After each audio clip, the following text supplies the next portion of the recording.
Living with depression can come with some challenging symptoms: no motivation, isolation, and in some severe cases, suicide. But when the odds are stacked up against you, it's your support systems that can lift you up into recovery. Today we meet up with 20-year-old Dikeledi, who shares her story of how she was able to beat depression as a teenager. Teenage depression is a common concern which can lead to suicide. In fact, approximately 20% of teens suffering from depression attempt suicide once or more. I was gang raped, and when they did the diagnosis at the clinic, that's where they found that the root of the depression was due to the incident, because trauma and everything, and I didn't go for counseling. Then in 2012, January, I attempted to commit suicide. Just drank a handful of pills. And my best friend Dikeledi found me, and that's when I realized that this could be severe depression. At what point did you decide that you wanted to live? I thought about my son first and foremost. Thought I grew up without a mother, and I was thinking, had it been successful, the suicide attempt, that what would happen to him? So I was grateful that it failed, and just looking at him with his smile, I thought, okay, I want to live to see that smile till I'm old. And can you take us through your healing process? I had my best friend Dikeledi. I had my school teachers, my son, even though he can't really advise me on anything, just seeing him, just him smiling the way he does. Also my journal, writing things down, it really helped. Going to the social worker that I went to, talking to her. And my school teacher also, he would say, for you, I can see the sky is not the limit with you, so just don't do that anymore. Just live your life and you'll see everything will fall into place. And I healed because of those.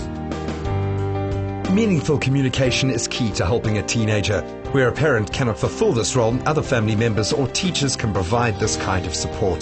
Dikeledi is one person who is outgoing. She is talkative, she is active in class. So immediately after the incident, she started to shut down. She will never talk in class, she will never do anything. Then I approached her. We sat down, so we spoke about everything. I think it helped Dikeledi to talk about that situation. Friends can also help. You can start by learning the symptoms of depression and expressing concern to your friend or their parent when you spot warning signs. I'm the one who found her when she collapsed, so that's when I realized that there was something wrong.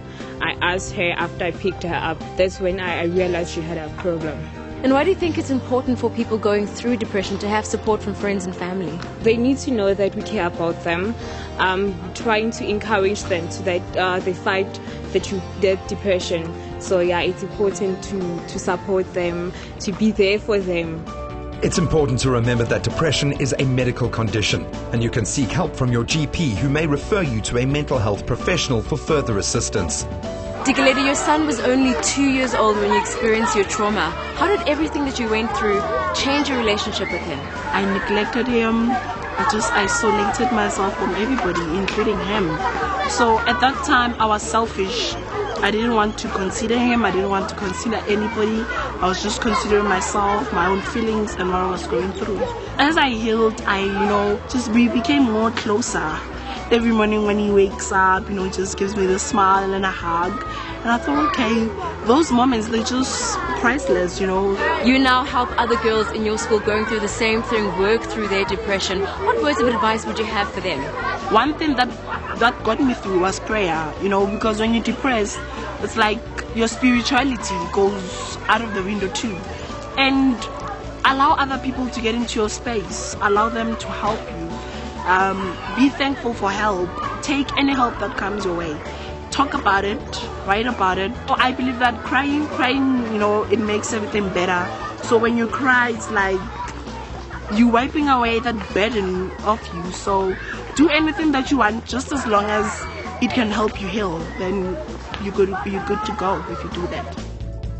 The South African Depression and Anxiety Group will help you find a counsellor or medical treatment should you need it. Get their contact details at sadag.coza.